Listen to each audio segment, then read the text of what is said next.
o programa TV AFP-CESP, da Associação dos Funcionários da Polícia Civil do Estado de São Paulo. Foi criada pelo Dr. Euquias de Oliveira, que foi presidente e ex-deputado constituinte. Agora eu, presidente eleita, estou com vocês. A nossa missão é atender aos associados, dar as informações sobre todos os casos policiais e também a comunidade e a população em geral. Nós temos hoje a honra de receber o nosso grande advogado, Dr. Ricardo Luiz Marçal Ferreira. Doutor Ricardo, um prazer estar com o senhor. Um prazer é todo meu. Mas você quer cumprimentar, por favor? Olha, em primeiro lugar, eu queria salientar um aspecto histórico. Eu tenho a honra de defender os policiais civis, particularmente os associados dessa associação, já por muitos anos. E já aproveitando esse introito para fazer um breve apanhado da minha carreira como advogado em favor dos associados, eu gostaria de colocar que nós inauguramos esse trabalho advogando justamente a tese do adicional de insalubridade para os aposentados. Foi esse o nascedouro da minha atuação como advogado em favor dos associados dessa entidade.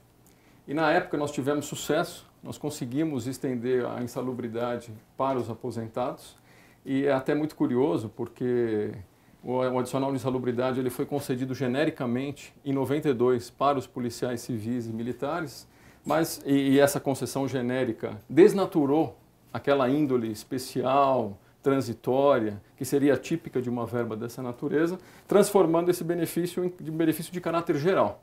E os aposentados, como é uma política tradicional daqui do governo do Estado de São Paulo, foram esquecidos. Felizmente, com o êxito dessas ações, nós conseguimos resgatar a dignidade remuneratória dos aposentados e pensionistas, e muitos deles tiveram aí, por decisões judiciais, o direito de receber insalubridade. Paradoxalmente, Luci, hoje o cenário que lá atrás era um cenário muito mais pacífico, ele virou um cenário mais turbulento.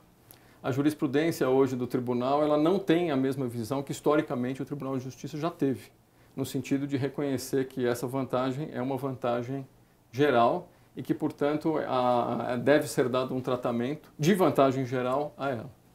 Então, assim, esse foi o introito da minha atuação. Posteriormente, eu advoguei também aquela questão do GAP, que também foi criada uma gratificação, paga somente aos servidores da ativa, os aposentados uma vez mais esquecidos, e nós tivemos aí um êxito bastante forte nas ações judiciais, reconhecendo esse direito para os aposentados.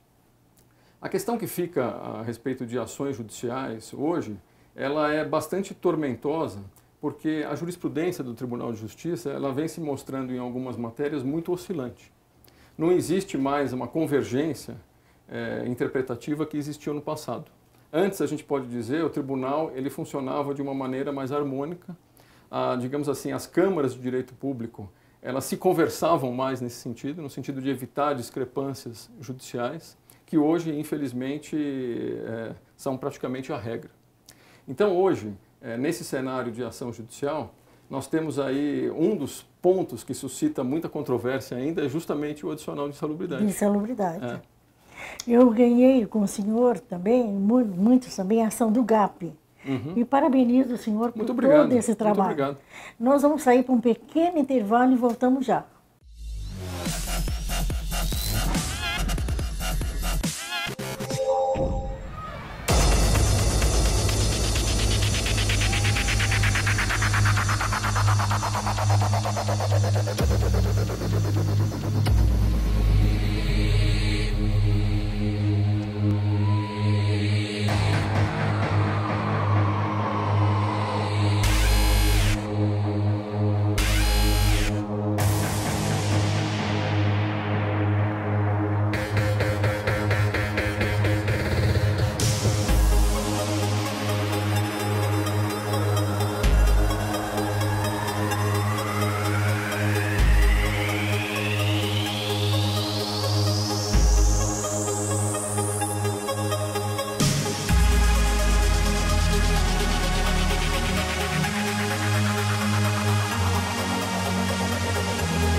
Parabéns à FPCESP, 70 anos de lutas, tradições e glórias.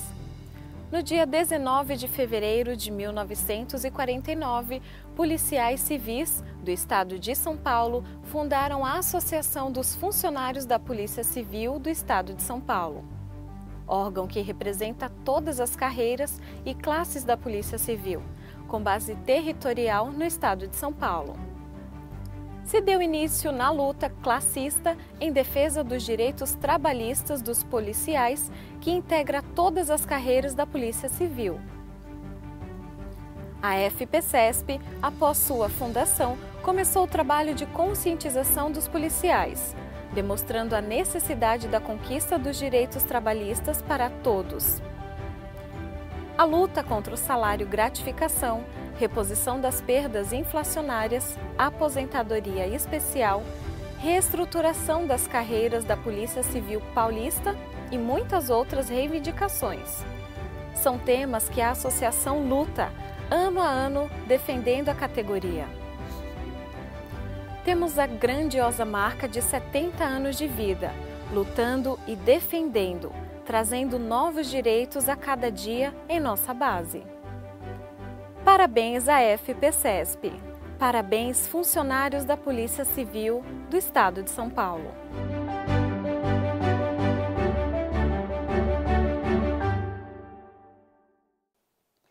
Voltamos, doutor, com a honra de estar aqui com o doutor Ricardo Luiz Marçal Ferreira, que vitorioso nas ações, né? A ação do GAP não entra mais, já encerrou. Não entra, ela está prescrita e depois houve a incorporação do valor do GAP no salário base e esse problema foi resolvido. Mas foi resolvido depois de uma longa via crucis judicial. Muitas vezes é necessário esgotar esse caminho para que o governo se convença da necessidade de fazer uma alteração estrutural no pagamento dos vencimentos e proventos dos servidores. E o senhor continua também com aquelas ações do recálculo do quinquênio da sexta parte? Pode entrar. O adicional de insalubridade ele continua gerando perplexidade e polêmica. Um dos pontos centrais hoje é que o adicional de insalubridade ele não sofre a incidência dos adicionais temporais, dos chamados quinquênios. Só existe previsão na Lei Complementar 432 de 85, que é a lei que criou o adicional de insalubridade, de incidência da sexta parte. Mas o artigo 129 da Constituição, ela determina que os adicionais temporais, de modo geral, sejam quinquênios, seja a sexta parte, sejam calculados sobre os vencimentos integrais. Eu, particularmente, tenho a visão de que, como o adicional de insalubridade em relação às carreiras policiais, ele foi utilizado como um aumento disfarçado de vencimentos, no lugar do Estado ir lá e aumentar o salário base, o que ele fez foi usar um dispositivo que já um benefício que já estava criado na lei para estender genericamente e fazer as vezes de um aumento salarial. Então, eu particularmente entendo que os adicionais temporais devem incidir sobre o adicional de insalubridade. Sobre esse aspecto, Luci, existe, como eu disse logo no início da minha exposição, infelizmente um cenário de cisão na jurisprudência. Não existe harmonia na jurisprudência. Nós temos tanto decisões favoráveis do Tribunal de Justiça quanto decisões contrárias. As decisões favoráveis vão por essa linha que eu coloquei. Entendem que o adicional de insalubridade é um aumento disfarçado de vencimentos, que tem caráter geral, tanto que é concedido a todos, indistintamente, no mesmo grau, independentemente do local de trabalho. Quer esteja trabalhando em atividades burocráticas, quer esteja ali na atividade propriamente policial, todos recebem. Então, assim, a jurisprudência que pende para o recálculo dos adicionais considera esse argumento como essencial. A jurisprudência que nega o direito entende que, de acordo com a natureza legal do adicional de insalubridade, ele seria uma vantagem eventual.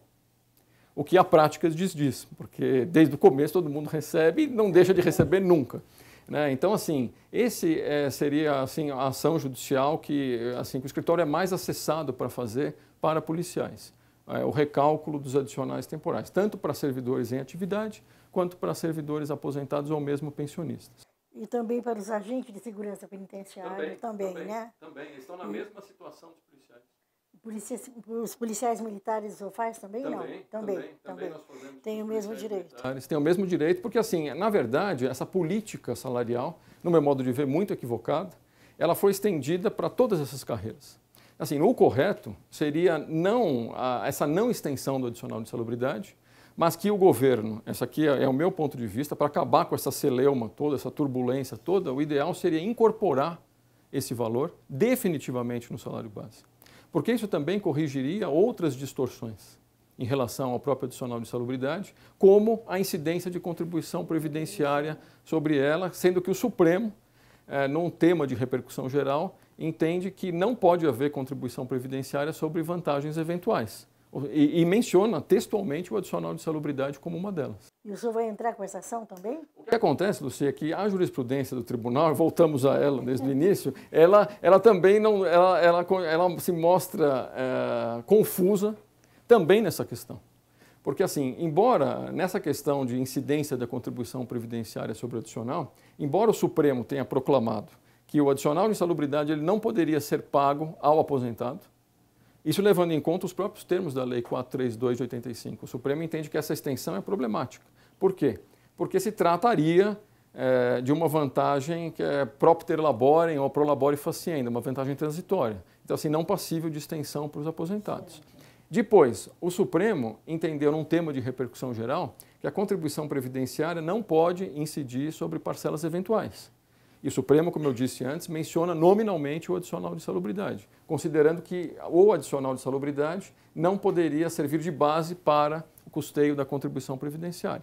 Mas, a despeito disso, o tribunal aqui de São Paulo, ele por vezes considera que como o adicional, ainda que de uma forma algo estranha, seja incorporável e pago na aposentadoria, deve sim servir de base para o custeio previdenciário. E outras decisões vão por aquela primeira linha que eu coloquei, entendendo que o adicional de insalubridade não pode sofrer a incidência de contribuição previdenciária. Então, a gente caminha também num cenário meio turbulento. É possível ir para o judiciário questionar essa situação, mas, assim, de antemão, cabe a mim alertar que existe risco. E risco em relação a essas demandas, porque hoje o cenário é absolutamente dividido. Sabendo que ia ter o prazer de falar aqui, eu refiz uma análise da jurisprudência recente do Tribunal de Justiça e encontrei decisões díspares sobre esses assuntos extremamente próximas. Questão de 10, 15 dias, decisões diferentes, câmeras diferentes. E, assim, esse cenário perdura já por anos. Fosse uma situação transitória, de uma discrepância jurisprudencial de 6 meses, 1 ano, até se aceitaria. Mas uma discrepância e um divórcio jurisprudencial que já dura anos, me parece que essa altura não é mais aceitável.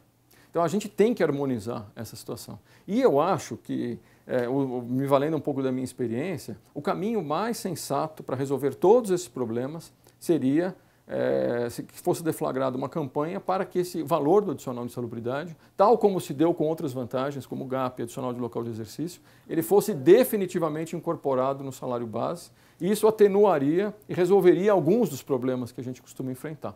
Já tinha uma proposta da Delegacia Geral de que fosse incorporado, mas depois seria numa reestruturação das carreiras da Polícia Civil. E desde 2002 está para ter essa reestruturação, está até aqui na minha mão, a reestruturação, mas não conseguimos nada até agora. E hoje o que nós assistimos, né, e eu que acompanho esse dia a dia, né, por conta até das ações judiciais, nós assistimos o governo anunciar um aumento aí de 5%, né, para as carreiras policiais. É um aumento que, se fosse só ele, nem cobriria no máximo a inflação do período. Mas nós temos também anunciado pelo mesmo governo a apresentação de um pacote de reforma previdenciária. O governo de São Paulo decidiu não aguardar a tramitação da chamada PEC paralela, que roda lá em Brasília. E existe já o pré-anúncio de que a alíquota previdenciária vai subir de 11% para 14%. Então, não vamos ter aumento nenhum, de 5%, tirando 3%. E 5%, o que eu faço só essa observação, o 5% nem chega a ser 5%, porque o 5% ele aumenta o salário base. E nós temos aí o adicional de insalubridade, né, os reflexos sobre o adicional de insalubridade que ficam de fora. Então, um aumento de 4% sobre a remuneração global. E aí, com os 3% da contribuição previdenciária, é um aumento anulado, né? Para um investigador de polícia primeira classe, por exemplo, nós estimamos em R$60. R$60 para alguns até menos. Alguns, acredito até menos. Porque sobre esse valor, doutor, eles ainda vão descontar o IANSP, Hospital do Servidor Público. Dependendo do patamar, tem que ser no imposto de renda. No total do imposto de renda.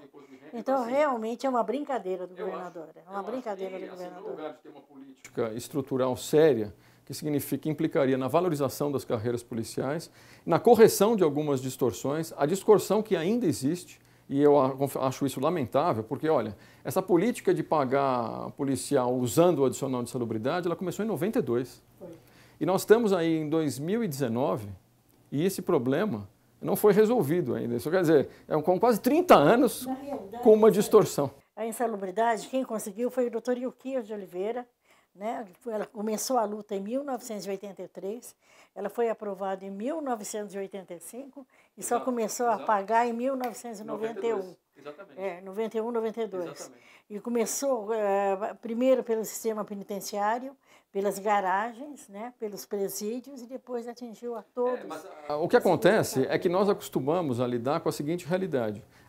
Como existe um engessamento dessa estrutura remuneratória e o governo permanece sempre hermeticamente fechado e blindado a qualquer tipo de negociação, o que se estabelece é uma tentativa por vias transversas de melhorar a situação.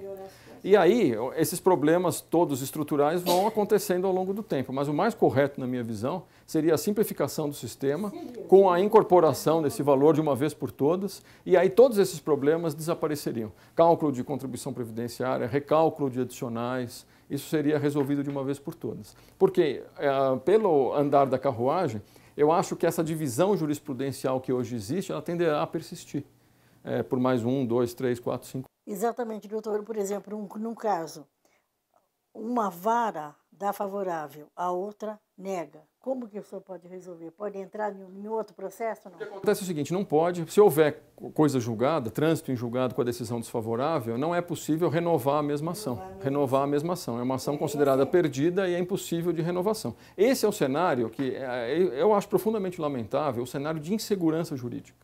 E esse é o cenário que nós vivemos. Então, assim, seria muito melhor que o tribunal tivesse sensibilidade de uniformizar a sua jurisprudência, de uma vez por todas, sobre certos temas, não expondo as pessoas a ir ao judiciário, eventualmente ser sucumbentes, pagar uma sucumbência que no passado era efêmera, hoje não é mais, porque assim os valores das causas têm que ser mais realistas pela mudança do Código de Processo Civil.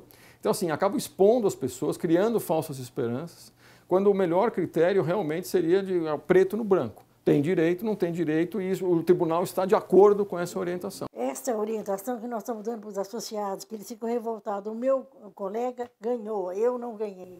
Esse é um dia a dia que eu enfrento no escritório. É um dia a dia que nós enfrentamos no escritório. E olha, e não só nessas questões. Se fosse eu advogo para outras carreiras também, e essa mesma divisão ocorre em relação a outros assuntos. Em relação a outros temas também existe essa mesma problemática. Infelizmente, os mecanismos de uniformização de jurisprudência, eles não funcionam em âmbito local.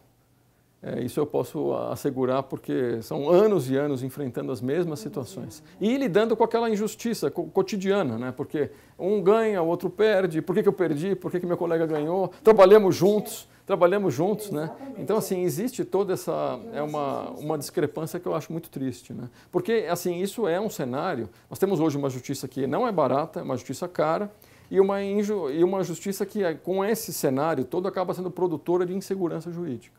E isso é o que seria o menos desejável. Doutor, eu queria... Quais são as ações que o senhor ganhou? Muitas das ações que o senhor ganhou, como o senhor já se referiu, né? Exato. E os precatórios? Exato. Como é que Agora ficam os precatórios? Agora os precatórios. É quase um antitema, né? Nossa, de triste. É um tema que dá até uma certa melancolia, né? Quando a gente toca no assunto. Então, assim, eu vou expor basicamente... Nós tivemos a felicidade de conseguir vitórias.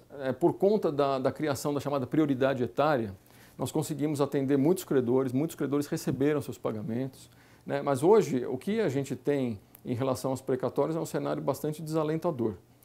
Nós temos em vigor uma emenda constitucional que garante a quitação total dos precatórios até o final do ano de 2024. Então, assim, se nada mudar no horizonte constitucional, os precatórios alimentares eles deverão ser quitados até o final de 2024. Tem uma emenda, um projeto de emenda constitucional em trâmite no Congresso, passando de 2024 para 2028, mas o Senado não estendeu esse lapso temporal para os credores alimentares, só o fez para os não alimentares. Portanto, os servidores públicos, nesse tipo de ação, estão protegidos. O prazo continua sendo 2024. Então, assim, nós temos aí 2020, 21, 22, 23, não, 5 anos para que haja quitação total.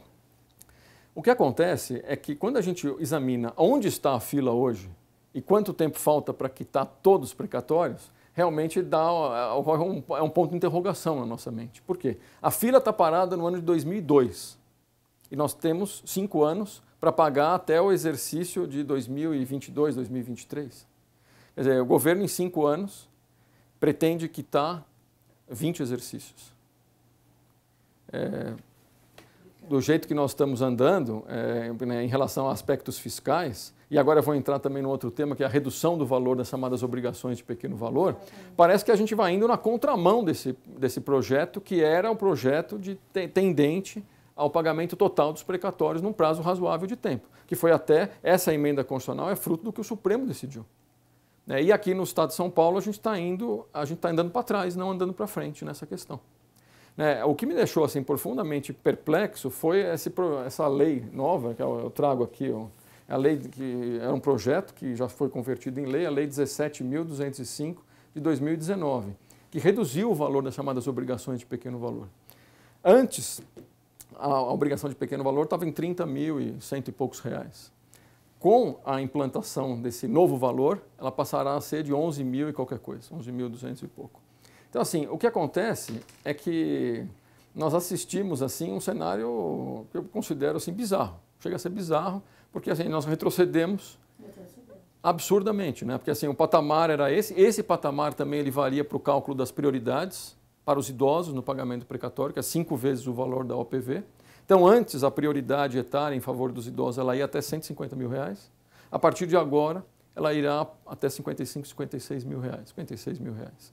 Então, assim, eu considero um absurdo retrocesso. E o que vai acontecer, dona Lucia, é que quem tem um crédito de 20 mil reais, por exemplo, não vai querer abrir mão da metade para receber pela OPV, vai ficar no precatório. E a fila de precatório só aumenta, sem possibilidade de uma luz, né, no fim do túnel, né? Então, assim, o que eu considero essa lei, ela tem problemas no que diz respeito à redução do valor da OPV. Particularmente, eu acho que ela só pode ser aplicada para casos que não têm trânsito em julgado. Os casos que já têm trânsito em julgado, que já estão definitivamente ganhos e estão em execução, eles devem ser pagos pelo valor passado, dos 30 mil reais.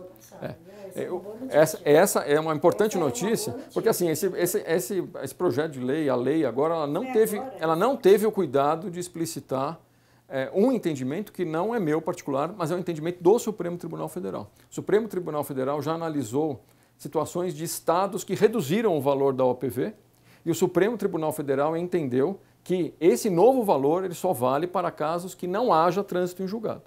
Então, assim, quem tem trânsito em julgado, no meu modo de ver, está protegido. Tanto no que diz respeito ao pagamento da OPV, da obrigação de pequeno valor, quanto no que diz respeito ao pagamento da prioridade etária. Então, assim, isso aqui nós podemos lidar com uma realidade que vai afetar aquelas ações que ainda estão em andamento, que não têm título executivo. Agora, esses com a idade, dá para antecipar? Então, o que a Constituição ela prevê o pagamento prioritário até 5 vezes o valor da OPV para maiores de 60 anos e quem tem moléstia grave. São os casos. Então, assim, não existe na Constituição uma prioridade acima da prioridade, uma super prioridade, digamos assim, para aqueles muito idosos. Até eu acho que, levando em conta o cenário caótico que a gente vive, seria algo a ser pensado e defendido. Porque, assim, como nós não vemos assim, uma luz no fim do túnel, assim, como já houve uma série de emendas constitucionais procrastinando o pagamento do precatório, nada nos garante que até chegar em 2024 não haja outra, jogando um pouco mais para frente. O governo vai passando o tempo, o governo vai vendo que não vai conseguir cumprir e aí tenta lançar o subterfúgio de alongar um pouco mais o prazo. Então, assim, eu acho que essa prioridade etária em favor de quem tem 60 anos, ela não atende a algumas situações que são mais graves. Esse sistema está mal calibrado, levando em conta a massa da dívida. Talvez seria o caso de haver, e isso é necessário que haja uma mudança constitucional, porque todo o sistema de pagamento de precatório está delineado na Constituição, em pensar uma prioridade, uma super prioridade para quem tem mais de 80 anos. Nós temos um associado aqui que tem 98 anos, 100 anos, entendeu? Então, ele terá direito a essa prioridade etária normal e que muitas vezes não garantirá o pagamento integral do precatório e ele continuará com uma dívida sem solução de continuidade, né? Olha, doutor, foi uma honra estar com o senhor aqui e passar para os associados, que nosso programa ele vai estar no YouTube, na TV aberta, e os associados, então, vão tomar conhecimento, né? E com essa ação nova que nós estamos entrando. Perfeito. Entendeu? Foi um prazer. Não, a honra é toda minha. Foi um prazer muito grande voltar a essa casa. Eu me sinto particularmente honrado. E eu queria só, a título de fechamento, dizer que o trabalho que a associação desenvolve está muito para além de qualquer tipo de corporativismo.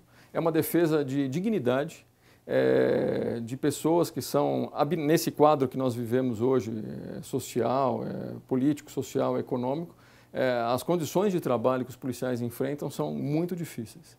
Muito difíceis e, infelizmente, o que eu vejo também é uma certa hierarquização no funcionalismo público. Nós temos carreiras que são extremamente privilegiadas e têm altos níveis de vencimento e nós temos, assim, quem realmente carrega o piano nas costas, lidando com os aspectos mais difíceis e conturbados da vida social, sendo desprestigiadas. Nós vamos encerrar o nosso programa agradecendo a ilustre presença do senhor, doutor Marçal. Muito grande. E nós passamos na TV aberta toda sexta-feira, às 23 horas, na TV aberta, canal 9 da NET, canal 186 da TVA. Estamos também no YouTube e no site da associação.